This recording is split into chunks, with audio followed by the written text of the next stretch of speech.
I went to a Quaker school in Philadelphia, and I wanted to explore the role of Quakerism in my school and how the spaces of the school reflected the Quaker message and embodied it. So I'll talk a little bit about the Quaker religion.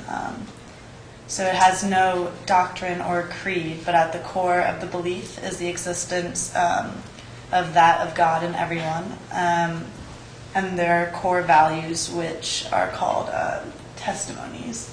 So these are the Quaker testimonies.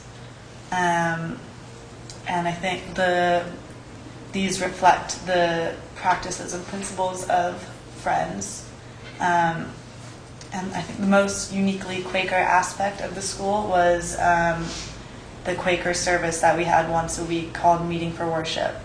And during that, there's no specified leader or a reverend. Instead, everyone who gathers acts as the clergy. So everyone sits in silence. And if someone is moved to speak, then they stand up and share their thoughts on any topic. It doesn't have to be religious.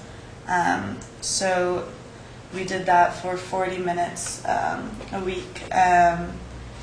And we gathered in a space called, we called it the meeting room. There's a picture on the website of it.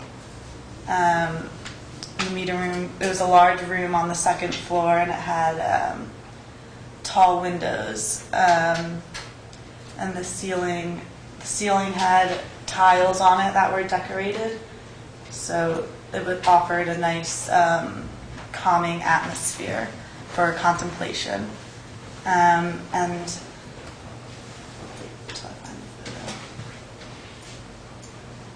there it is. So this is the meeting room.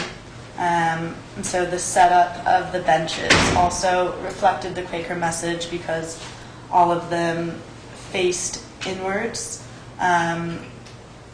So you weren't all just sitting in facing a front, you were facing each other, so that when someone stood to speak, you would be able to see them, but also hear them. So an aspect of the Quaker meeting houses is the absence of Christian relics. So there's no crucifixes or any depictions of Christ. So therefore, one's perception of space is more focused on other senses besides seeing. So listening is obviously a main focus to the people who talk, but also the silence. The website says that it can be as powerful as a spoken word.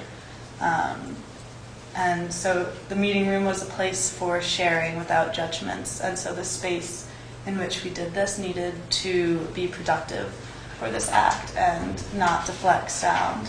So I think like the high ceilings and an open room provided good acoustics for this. And occasionally when we would enter the room, a teacher would play the piano, calming and serene. And it was never overbearing or too loud. And then as soon as we entered the room, the piano playing would stop and we would have a meeting in silence.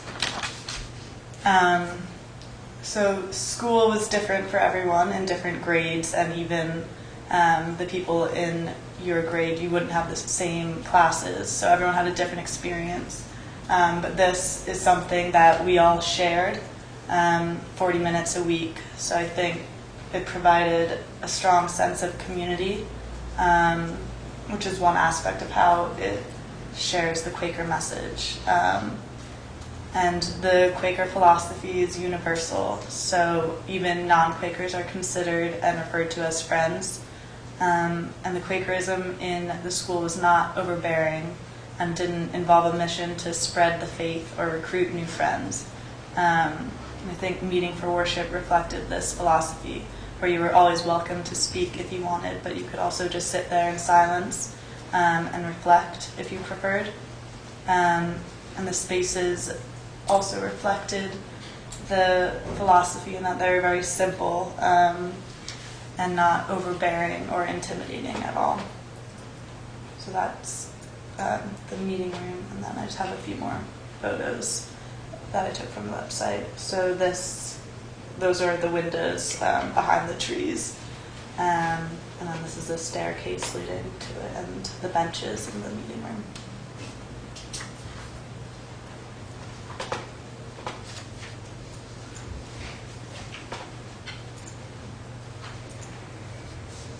Can we show your plan?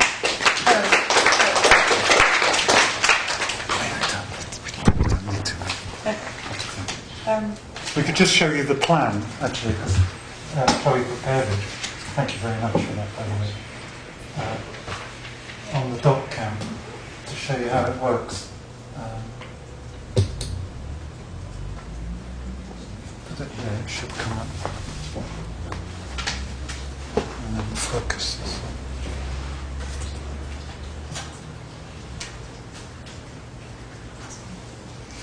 So there's no decoration here at all?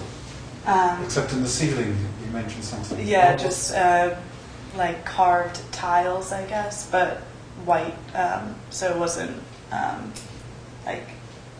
intricate at all. So yeah, these are the benches. So like the direction of gaze is in the center, and we were separated by our grade. Who sits on the facing bench? Some teachers and like administrative people, but they would choose just random students each week to join them. So, Where's the piano? it was over here, so next to the entrance when I walked in. And could anyone play that? No. Or it was a teacher? It was one teacher every time, actually. And windows only on one side? Yes. Well, that's something quite different, actually. It's very peaceful, and it makes quite a contrast with Martin Luther King. Right, yeah. Yes. Very important. Thank you very much.